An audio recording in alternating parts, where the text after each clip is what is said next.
Tonight, we'll be looking at 3 disturbing horror stories that are all based on true events. Each one reveals just how terrifying real life can be, when danger hides where you least expect it.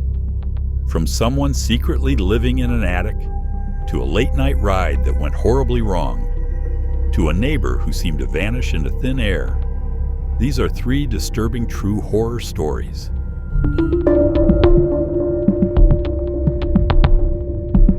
This first story was sent in by a college student who lived alone in a small off-campus apartment. She was in her early 20s, balancing classes and a part-time job, and for the most part, life was quiet. But sometimes, quiet isn't a good thing. At first, she noticed little things out of place in her apartment. A cereal box left open when she was sure she'd closed it. A mug that had been moved to the other side of the counter. She brushed it off, assuming it was just her being forgetful. But after a while, she started to feel like she wasn't alone. She would hear faint creaks above her bedroom at night, like footsteps. The sound was slow, deliberate, too heavy to be rodents. But each time she gathered the courage to check, she found nothing. She told herself it was just the old building settling. Weeks went by, and the noises only got worse. Sometimes she would wake up at 3 or 4 in the morning, convinced she'd heard someone moving around her living room. She would lie there, heart pounding, gripping her phone, too scared to get up. But every morning, she would find nothing. No broken locks, no open windows, no signs of a break-in. Then one night, as she was getting ready for bed, she noticed something strange. Her bedroom door had been unlocked. She was obsessive about locking it every night, and she knew she hadn't forgotten. That was the moment she realized, if someone was in her apartment, they had a key. Or worse, they didn't need one. The breaking point came on a Saturday morning. She had left for class, but halfway through the day, she decided to come home early. When she walked through the door, she froze. The smell of food hit her immediately. Someone had been cooking in her kitchen.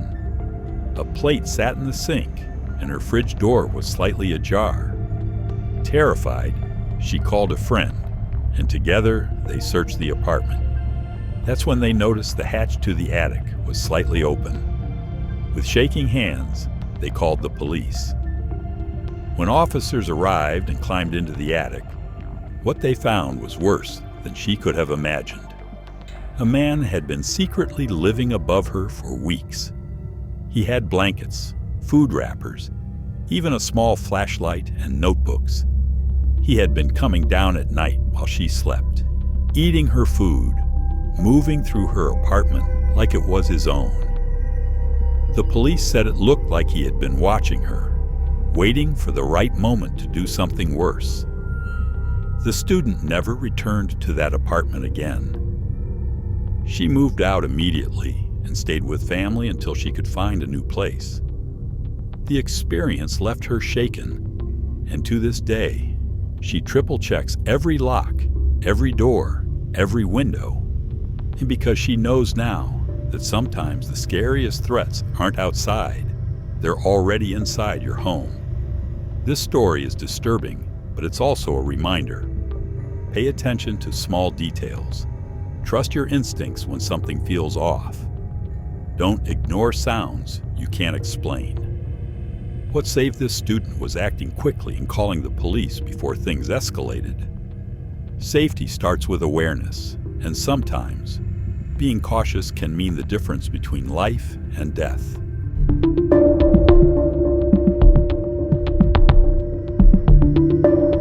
This next disturbing story happened to a young woman in her early 20s.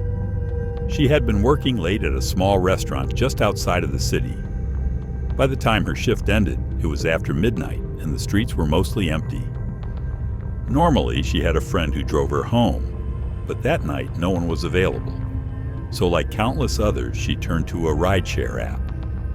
She ordered the ride, and within minutes, a car pulled up to the curb outside the restaurant. The vehicle matched the description on her phone. a dark sedan. The driver rolled down the window, smiled, and confirmed her name. Everything seemed normal. She got in the back seat, tired and ready to go home. For the first few minutes, the drive was uneventful. The driver made small talk, asking if she'd had a long day if she lived nearby.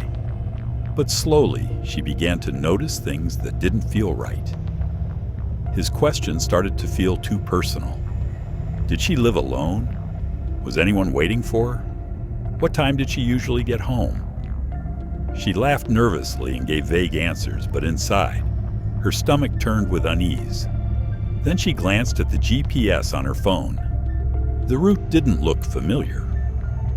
Instead of heading toward her neighborhood, the car was taking back roads, winding deeper into areas she didn't recognize. She leaned forward and asked the driver why he wasn't taking the main road. He gave a quick excuse. Traffic, he said. But there was no traffic that late at night. That's when she reached for the door handle, only to realize it wouldn't budge. The child lock had been activated. She was trapped. Her heart started to race. She tried to stay calm, thinking of what to do next.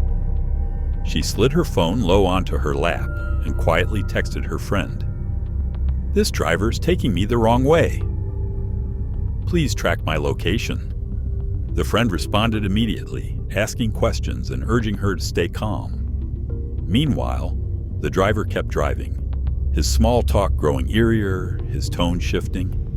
He asked if she had ever been out in the woods at night, if she liked adventures. She forced a laugh, masking her panic. She knew if she showed too much fear, it might provoke him. After several agonizing minutes, her friend called her phone. She answered on speaker. Loudly, her friend said, "I'm waiting for you at the front door. Where are you?" The driver's eyes flicked to the mirror. In that instant, the young woman saw a change in his expression. He realized someone was expecting her. Someone was tracking her. And maybe, just maybe, he wasn't going to get away with whatever he had planned. Moments later, the driver abruptly pulled over on a quiet street and told her he had to cancel the ride. He unlocked the door and told her to get out. Shaking, she stepped onto the sidewalk. The car sped away into the night. Her friend picked her up within minutes, and they reported the incident to the rideshare company and the police. But the truth is, they never found the driver. The account he used on the app turned out to be fake, and the car wasn't registered to any driver on record. For the young woman, that night was a turning point. She stopped using rideshares alone, especially at night.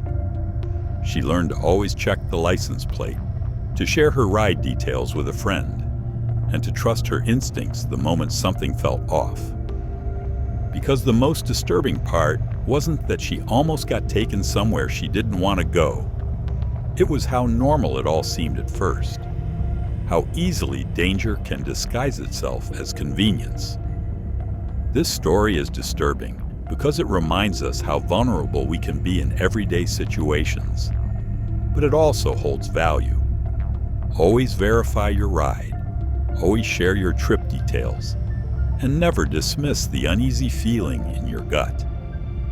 The scariest thing about true horror is how quickly it can happen to anyone, in the most ordinary of moments.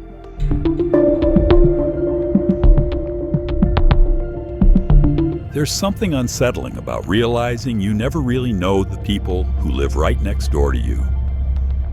This story was submitted by a young man who discovered that his seemingly quiet neighbor wasn't who he appeared to be, and what he uncovered still keeps him up at night. The storyteller explains he lived in a small apartment building while attending college. Rent was cheap, and most tenants kept to themselves. His direct neighbor was a middle-aged man who rarely spoke. He'd only nod in passing. The man never had visitors, but at night, strange noises would seep through the thin walls, like scraping, dragging, sometimes muffled voices when nobody else was around. At first, the student dismissed it as the usual quirks of apartment living. But things grew more disturbing. Packages would pile up outside the man's door, boxes that leaked foul smells. The hallway would sometimes reek of decay, though management never addressed it.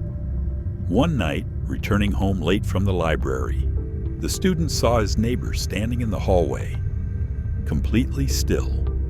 The man was facing his own door, but not moving, as if frozen. His clothes were stained, his hands covered in what looked like dirt, or maybe something else. The student quietly slipped inside his own unit, heart racing. Over the next week, the noises escalated. Heavy dragging sounds at 3 a.m., the faint sound of hammering. Once, a dull thud repeated against the shared wall, rattling picture frames. The student recorded some of it on his phone, proof that he wasn't imagining things.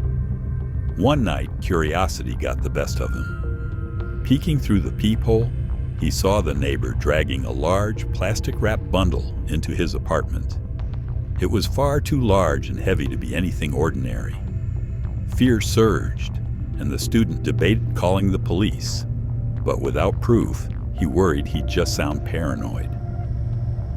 The breaking point came when he returned from class one afternoon to find his own apartment door slightly ajar. Inside, nothing looked stolen, but certain things were off. His bed covers disturbed, his closet door half open, and his window unlocked from the inside. Someone had been there.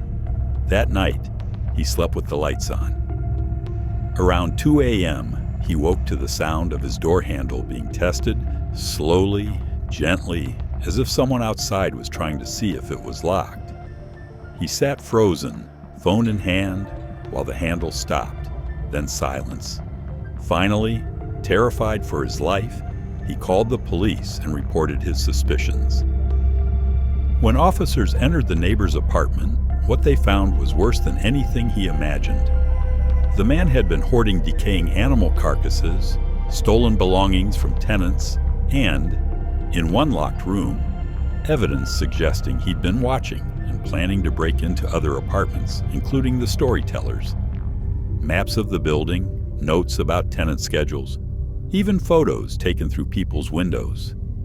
The neighbor was arrested, but the image of that man standing silently in the hall and the thought of him slipping into his apartment while he was gone haunted the student for years. Always trust your instincts when something feels wrong. Document unusual behavior and never hesitate to alert authorities, even if you're afraid of being dismissed. Your safety matters more than being polite or second-guessing yourself. These stories remind us of something most people don't like to admit. Real life is often more terrifying than anything you'll find in a movie. Whether it's a stranger hiding above your ceiling, a ride that could have ended in tragedy, or a neighbor who wasn't who he claimed to be, danger doesn't always announce itself. It hides in the places we feel safest, our homes, our streets, our daily routines. Stay alert, trust your instincts, and remember, sometimes the scariest monsters aren't the ones in our nightmares, but the ones living quietly among us. If you made it this far, remember, real life writes the darkest stories. Stay safe out there, and if you want more true horror, subscribe and join me for the next nightmare.